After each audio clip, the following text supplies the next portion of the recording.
한 해의 마지막 종착역 12월 첫째 주일이 되었습니다. 누구든지 12월이 되면 자기를 돌아보고 자기를 반성합니다. 오늘 말씀을 통하여 우리 자신을 돌아보는 그런 시간 되기를 소망합니다.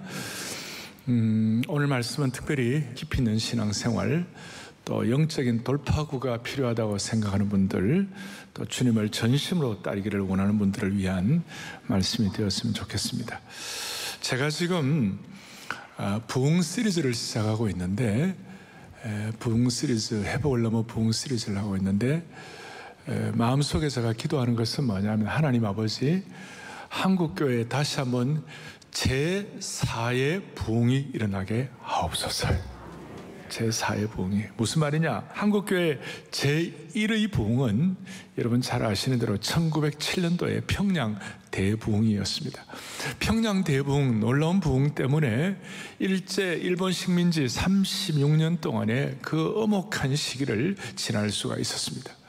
그리고 40년쯤 지나서 1948년도에 대한민국이 건국이 되고, 건국 대통령 이승만 그 대통령을 비롯해서 초기에 우리나라의 지도자들 가운데 많이 기도하는 분들이 많았고, 그래서 대한민국이 전 세계 어느 나라에 비해서 군목제도와 채플린, 군목제도와 그 다음에 경목제도, 폴리스 채플린, 경찰 경목제도가 제대로 자리 잡은 나라는 전 세계에 아마 대한민국이 거의 유일하다 말할 정도입니다. 그래 됐는데, 그 사연이 있는데 그것이 뭐냐? 1948년 건국될 때에 이승만 대통령이 그 대통령이 되면서, 그분이 본래 그 진사 출신이고, 그런데 조선시대를 떠나 이제 양반과 사대부의 나라가 아니라 대한민국 백성의 나라, 국민의 나라가 되게 하여 주십시오. 그런 마음으로 기독교 정신으로 이 나라가 세워졌는데, 그 배경은 이렇습니다.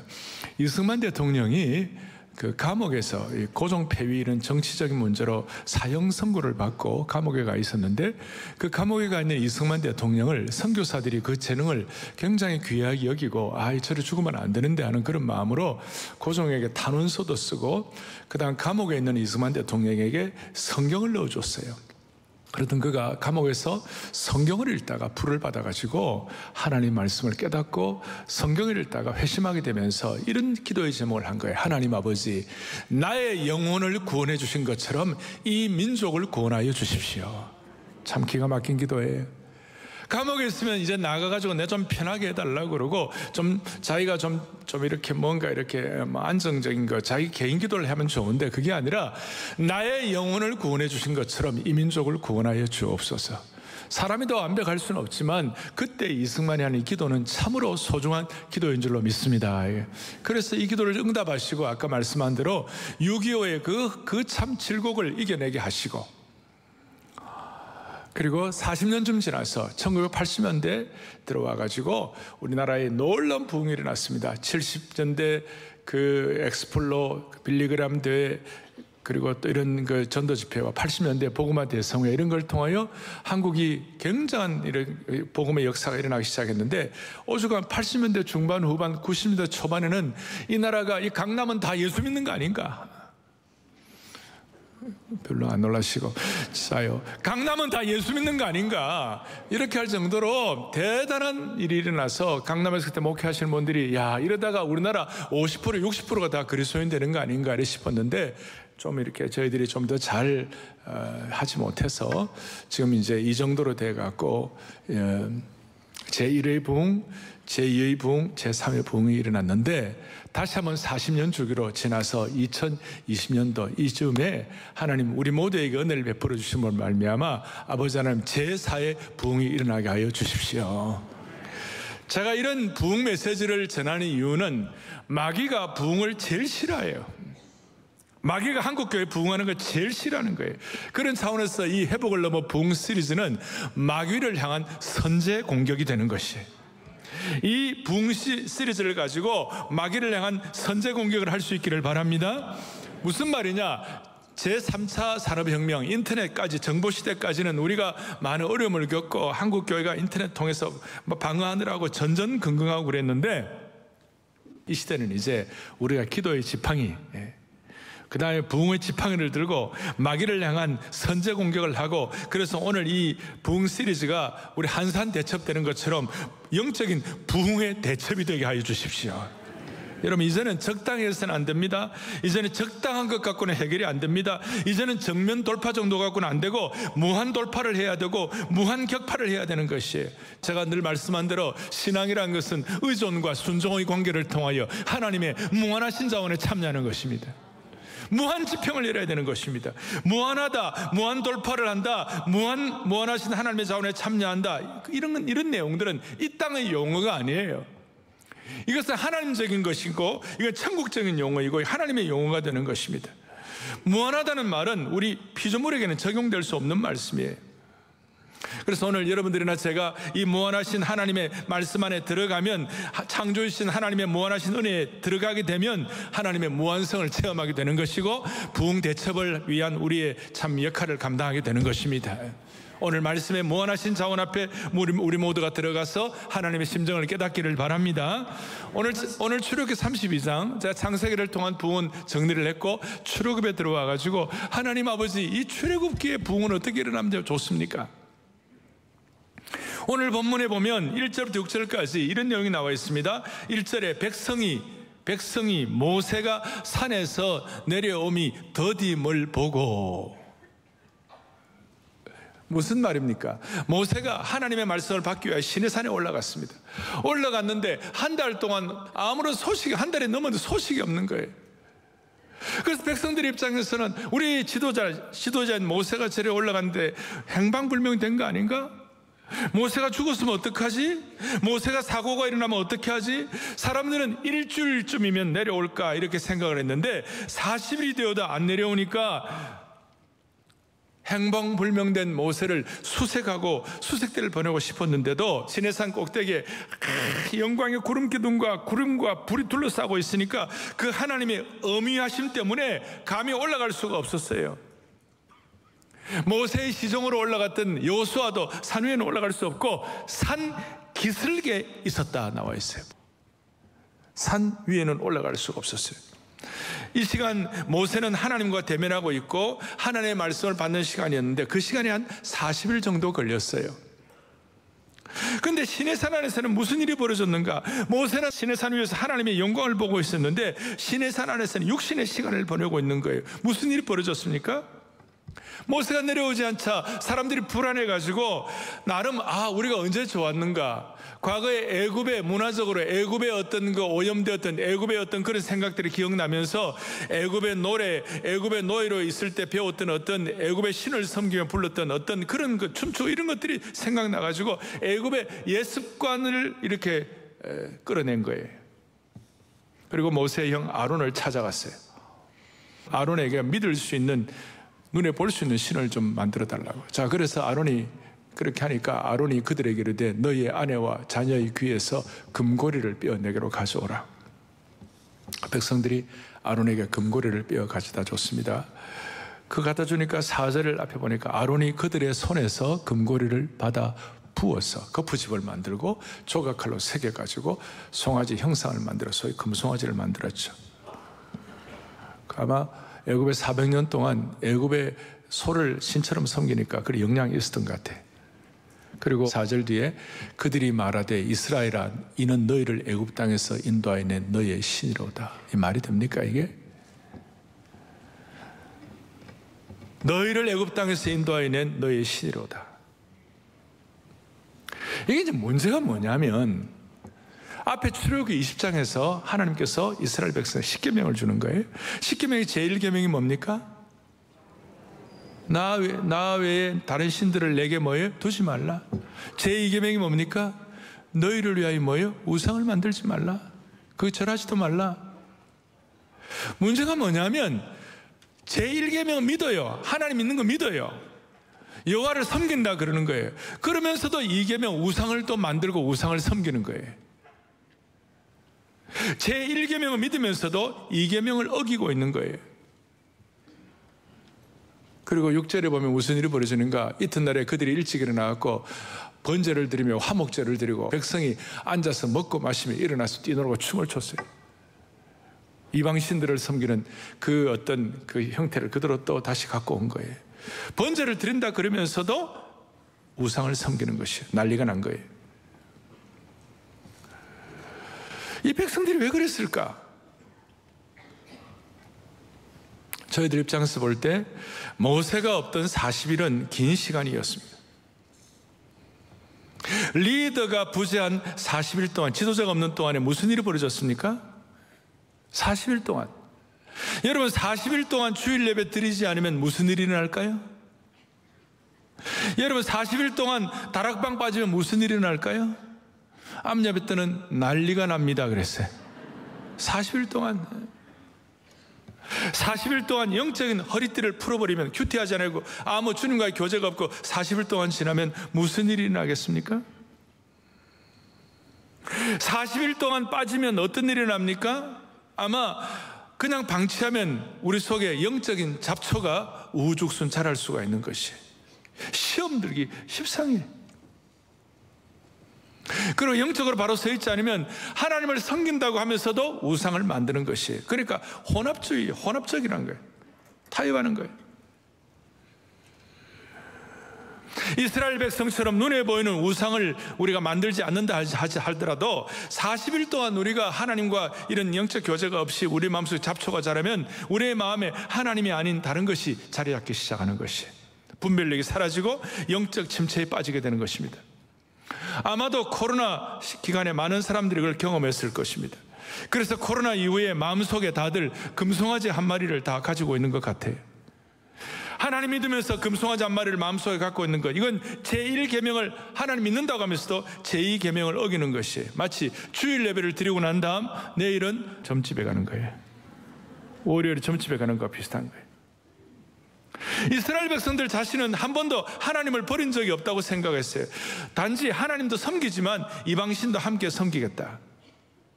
그러나 하나님은 너희가 나를 버렸다고 말씀하시는 거예요. 우리는 어떻습니까? 우리의 마음속에 하나님 섬긴다고 그러면서 우리 가슴 속에 송아지 한두 마리, 금송아지 한두 마리를 다 품고 있는지 모르겠어요. 이런 속성이 다 있는 거예요.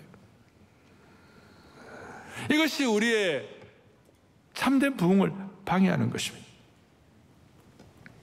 그들이 금송아지를 섬기면서 하나님 섬긴다고 하면서도 우상을 섬기는 증거가 뭐예요? 우리 속에 금송아지가 내 속에 있다는 증거가 뭡니까? 잘못된 사람들의 말에 부한해동하는 것입니다.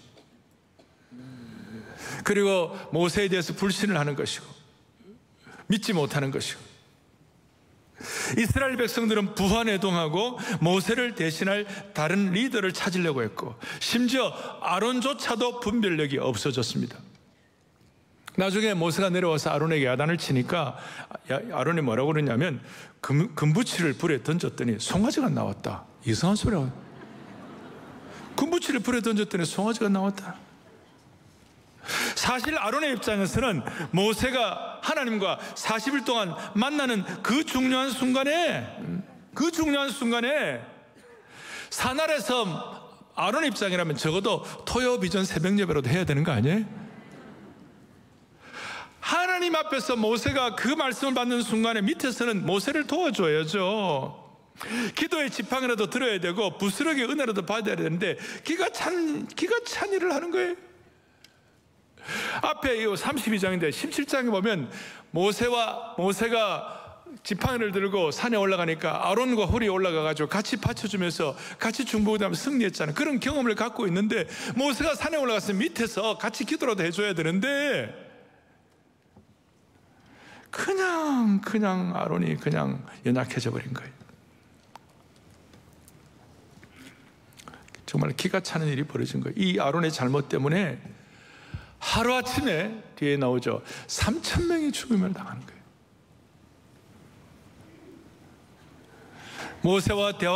산 위에서 모세와 대화를 놔둔 하나님께서 드디어 7절 8절에 여호와께서 모세에게 이르시되 너는 이제 내려가라. 너가 애굽 땅에서 인도하여낸 내 백성이 지금 부패하였고 지금 문제가 많도다. 8절에 내가 그들에게 명령한 길을 속히 떠나 자기를 위하여 금송아지 부어 만들고 그것을 예배하고 그것에게 제물을 드리고 말하기를 이스라엘아 이는 너희를 애굽 땅에서 인도하여낸 너희의 신이라. 그리고 9절 10절에 여호와께서도 모세에게 이르시되 내가 이 백성을 보니 목이 뻣뻣한 백성이로다. 10절 내가 하는 대로 그대로 돌아 내가 그들에게 진노하여 그들을 진멸하고 너를 큰 나라가 되게 하리라. 그래서 이렇게 하면서 모세가 두 증거판을 갖고 이제 산 위에서 내려오게 되는데 산 기슭에서 모세를 기다리던 여호수아가 모세를 만나서 이렇게 얘기합니다. 17절에 진중에서 싸우는 소리가 나옵니다. 여호수아는 백성들이 싸우는 줄 알았는데 가보니까 그게 아니에요. 19절에 보니까 진에 가까이 이르러 그 송아지와 그 춤추는 것들을 보고 크게 노하여 손에서 그 판들을 산 아래로 던져 깨뜨리니라. 그리고 20절에 모세가 그들이 만든 송아지를 가져다가 불살라 부수어 가루를 만들어 물에 뿌려 이스라엘 자손에게 마시게 하니라. 그리고 모세가 아론에게 도대체 이게 어떻게 된 거냐? 그러면서 추궁을 했더니 아론이 변명하기를 22절 이 백성의 악함을 당신이 알지 않습니까? 그러면서 백성을 탓하고 24절에 내가 그들에게 이르기를 제가 지금 절수 많이 부른다고 좋으시죠? 하나님 말씀 계속하는 거니까 내가 그들에게 이르기를 금이 있는 자는 빼내라 한즉 그들이 그것을 내게로 가져왔기로 내가 불에 던졌더니 이 송아지가 나왔나이다. 역시 아론은 말을 잘합니다. 이런 말도 안 되는 상황에서 거룩한 분노와 탄식을 가졌던 모세가 드디어 오늘 중요합니다. 26절에 누구든지 여호와의 편에 있는 자는 내게로 나오라.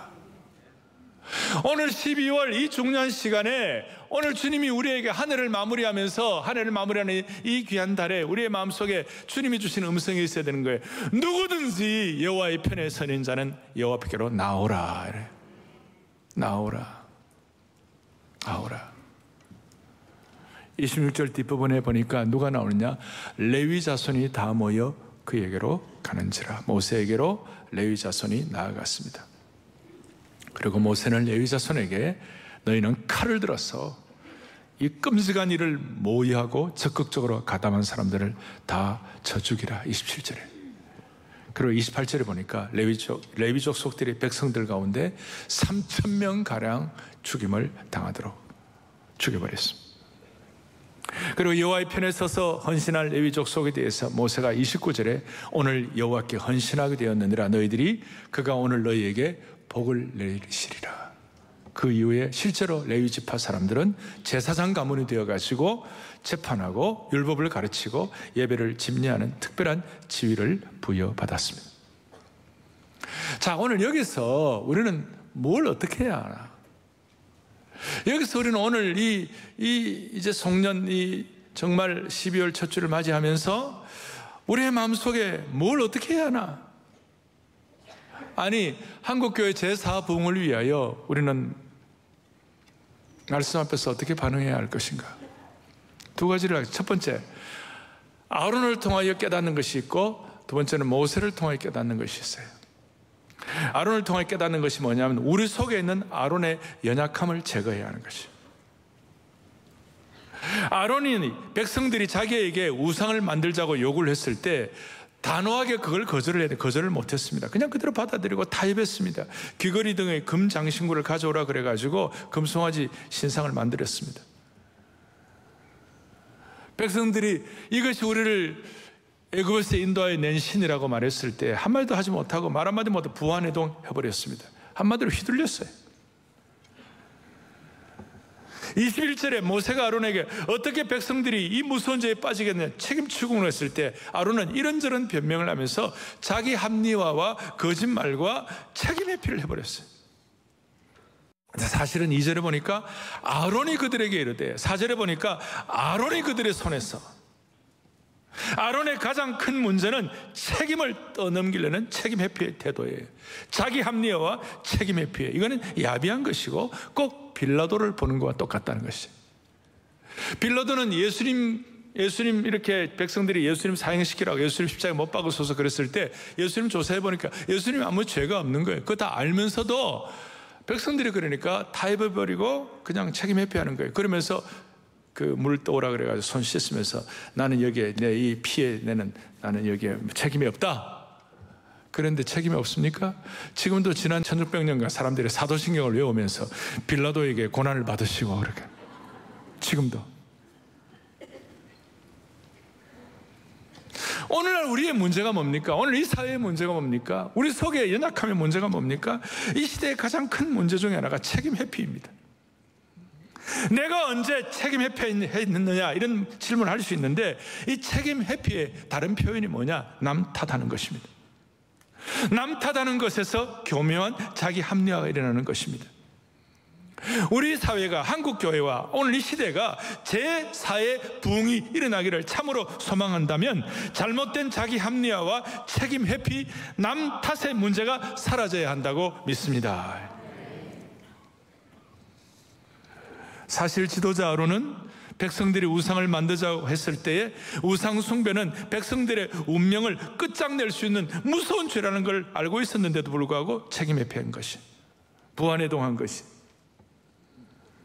아론이 만약 제대로 했으면 하루아침에 3,000명이 죽어나가는 무서운 결과가 없었을 것입니다. 그럼에도 불구하고 자기 합리화하고 백성들과 타협을 한 것입니다. 우리 민족의 DNA 가운데는 남 탓 DNA가 있어요. 우리는 워낙 한반도 내에 단일 민족으로 살다 보니까 너무 잘 알아서 그런지 뻑하면 조상 탓, 묘자리를 잘못 썼다 이런. 아내는 뻑하면 남편 탓, 남편은 뻑하면 아내 탓. 뻑하면이 뭔지는 모르겠지만 하여튼 뻑하면. 그리고 아이들은 부모 머리가 나쁘면 우리 엄마 아빠가 머리가 안 좋아갖고 전부 남의 탓을 하는 거예요. 지금 한국 사회의 이 진영 논리는 남의 탓으로부터 나온 것입니다. 우리 안에 있는 안타까운 DNA가 되는 것입니다. 사랑하는 영적 가족 여러분, 영가족 여러분, 책임 회피는 우리에게 참된 부흥을 가져오지 못하게 하는 것입니다. 우리나라 사람들은 뻑하면 남 탓하면서 좌표 찍기 좋아하고 선동을 하고 분노를 쏟아내고 선동판을 만들어가지고 사회를 격렬하게 나누어 놓는 것입니다. 책임 회피, 희생양을 찾기 분주한 것입니다. 우리는 좀 이렇게 좀 누군가가 좋은 지도력을 가지고 말씀 앞에서 좀 방향만 바로잡으면 우리 민족은 놀라운 민족이에요. 이건 우리뿐만 아니라 죄인들이 갖는 특성이에요. 아담이 범죄했을 때 제일 먼저 한 것이 뭐냐? 너 왜 이러냐 그러니까 하와 때문에 그렇다고 책임 전가했어요. 그런데 예수님, 제1의 아담은 그렇겠지만 제2의 아담인 예수 그리스도는, 둘째 아담이신 예수님은 다른 사람의 죄를 자신이 그냥 다 뒤집어 썼어요. 다른 사람의 죄를 자기 자신에게 전가하신 거예요.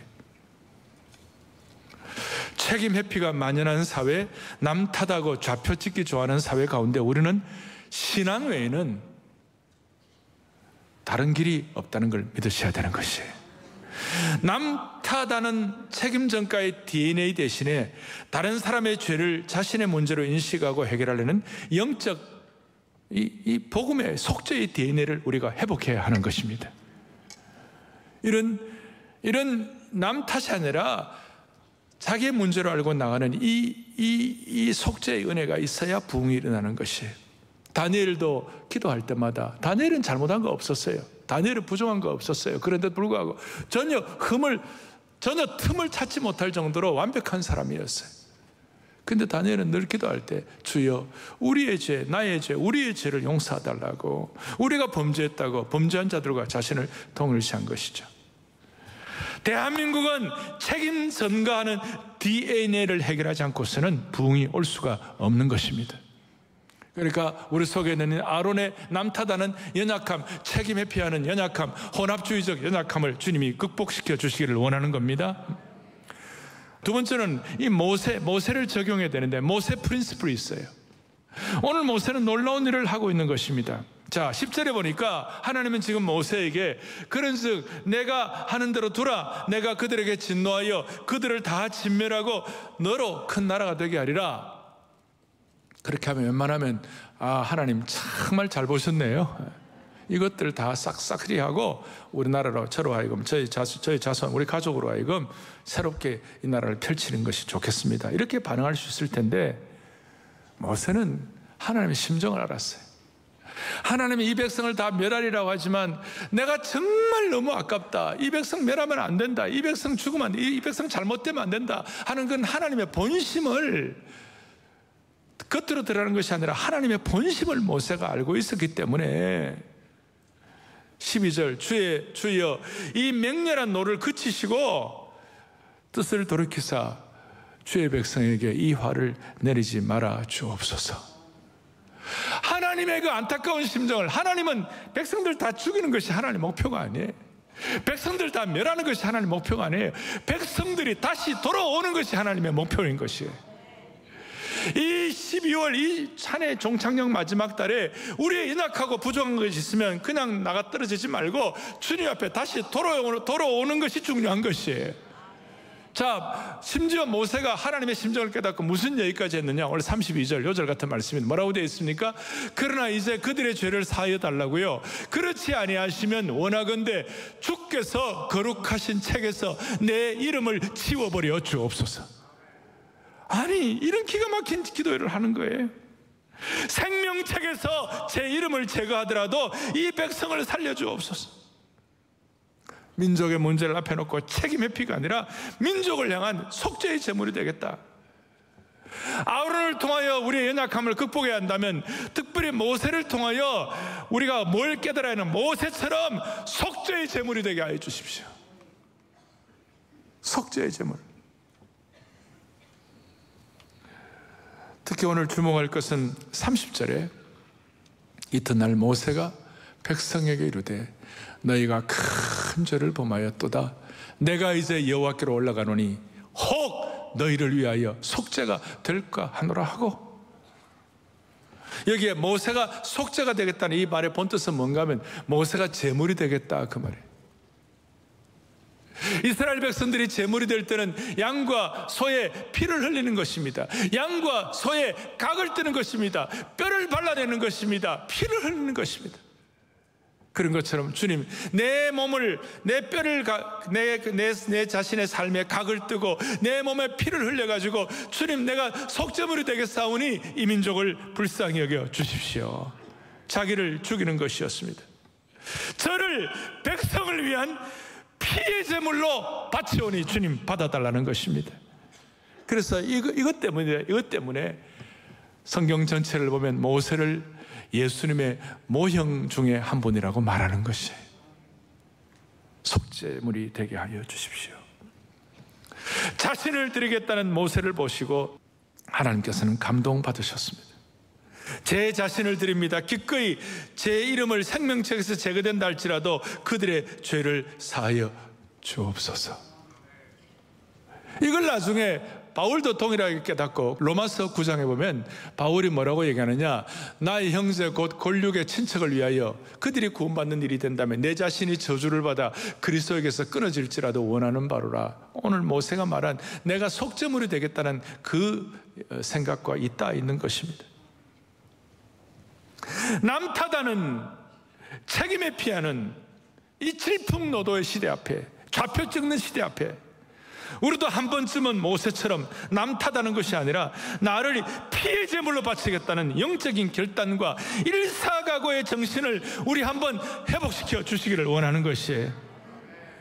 목사님, 나는 내 한 몸 가는 것도 힘들고, 목사님, 나는 내 한 가족 제대로 어가는 것도 힘든데 무슨 피의 제물입니까? 그렇게 하지 마시고 한 번쯤은 순전하게, 하나님, 나는 부족하지만 이 민족이 하나 되고 부흥이 일어나는 것이라면 주님, 나는 이 민족을 위하여 민족의 제물 되게 하시고 나를, 하나님 아버지, 나를 받아주시고 나를 일사각오의 마음을 가지고 주님 앞에 나아가오니 주님, 나를 붙잡아 주십시오. 그래서 우리는 토비스에 나와가지고 기도의 지팡이를 들고 산상기도회를 하는 것입니다. 사랑하는 형제자매 여러분, 그렇습니다. 우리의 죄의 문제가 십자가의 죽음으로만 해결되었던 것처럼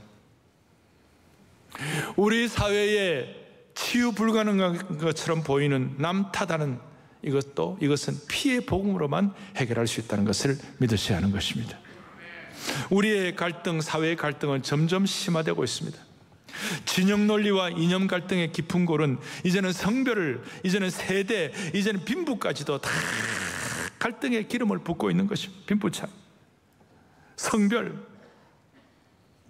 그리고 마귀는 너무나 교묘해가지고 내가 지금 마귀의 손에 쓰임받고 있구나라는 것도 모르는 사람들을 통하여, 그 모든 사람들을 통하여 이 세상에 갈등과 불평과 불만이 넘쳐나도록 오늘도 반기독교적인 매스미디어와 무신론적인 문화의 고삐를 틀어지고 사회의 이 문제들을 증폭시켜가지고 사람들을 이간질하고 갈등을 확산시키기 위하여 마귀가 지금 길을 쓰고 있는 것이에요. 그래서 대한민국 사회의 이 깊은 갈등은 웬만한 상식적인 접근으로는 결코 해결이 안 되는 것입니다. 사람들마다 여러 해법을 말하고 여러 근원적인 여러 가지 얘기를 하지만 진짜 문제 해결책은 내놓지 못하고 있는 것입니다. 우리 사회에 고착된 이 갈등의 문제를 해결하는 길은 우리 기독교인의 순교적이며 결사적인 자기 희생과 속죄의 제물이 되겠다는 여기서만 해결될 수 있다고 믿으셔야 되는 것이에요. 일사각오 외에는 해결이 안 되는 것입니다. 민족의 제단 위에 일사각오로 내 자신이 제물이 되겠다는 이런 마음, 한 번쯤이라도 이런 마음 갖고 주님 앞에 나아갈 때에 주님이 은혜를 베풀어 주시는 것이에요. 이런 간절한 마음을 하나님께서는 아시고, 그래 모세, 네 마음 받는다. 그러나 속죄는 너가 안 된다. 너 속죄 안 된다. 바울 보고도 너 그 마음 내가 받는다. 그러나 진짜 속죄는 너가 하는 거 아니야. 속죄는 오늘 이 대림절 대강절 시절에 오신 어린 양 되시는 요한복음 1장 29절 다 같이 또박또박하게 합독하겠습니다. 이튿날 요한이 예수께서 자기에게 나오심을 보고 이르되 보라, 세상 죄를 지고 가는 하나님의 어린 양이로다. 아멘. 모세도 속죄물이 될 수가 없고 바울도 속죄물이 될 수가 없고, 사실 우리가 속죄물이 되기를 원하지만 우리도 안 되는 거예요. 그렇지만 이런 마음을 가질 때에 어린 양 되신 예수 그리스도, 이 땅에 대강절에 이 땅에 오신 이 예수 그리스도, 그분의 어린 양의 피를 통해서만 이 문제가 해결될 수 있는 것입니다. 이런 마음 가지고 주님 앞에 주여, 우리 가정의 문제, 우리 가정의 상처, 우리 사회의 이 수많은 갈등의 이 진영 논리가 주님 보혈의 능력으로 해결되게 도와주십시오.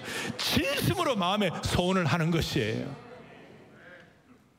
시편 99편 6절에 보면 거기 이런 말씀이 있습니다. 그의 제사장들 중에는 모세와 아론이 있고, 아론이 멍청하게 굴었습니다. 그런데 99장 8절에 뭐라고 나와 있는가 같이 보겠습니다.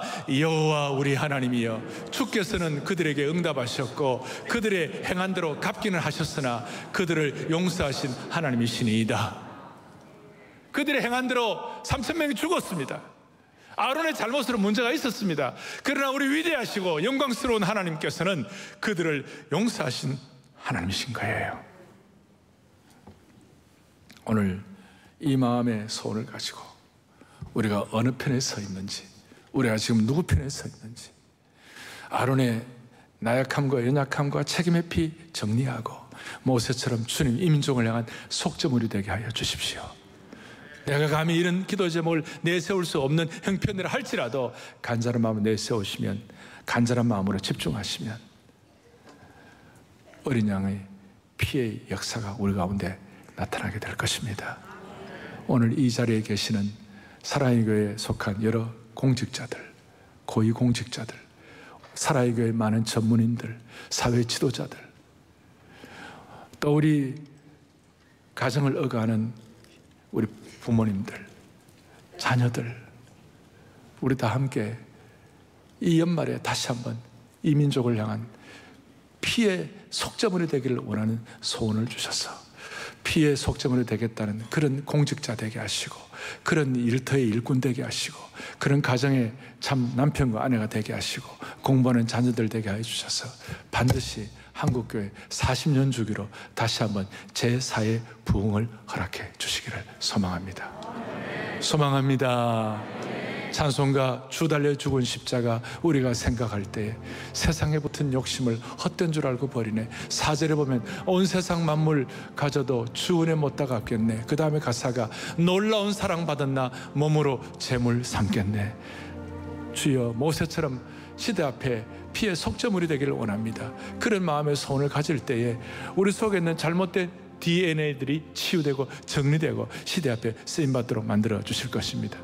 온 세상 만물 들여도 주 은혜 못다 갚겠네.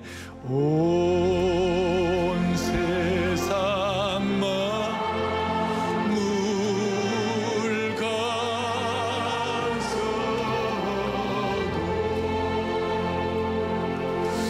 주 은혜 못다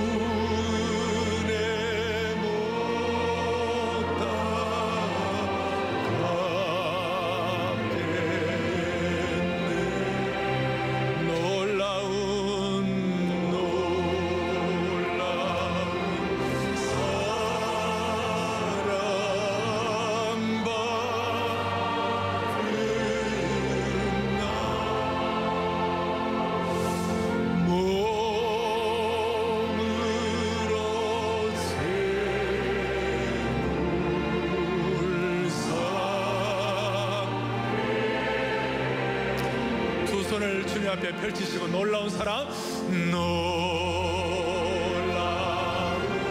사랑 거듭나 몸으로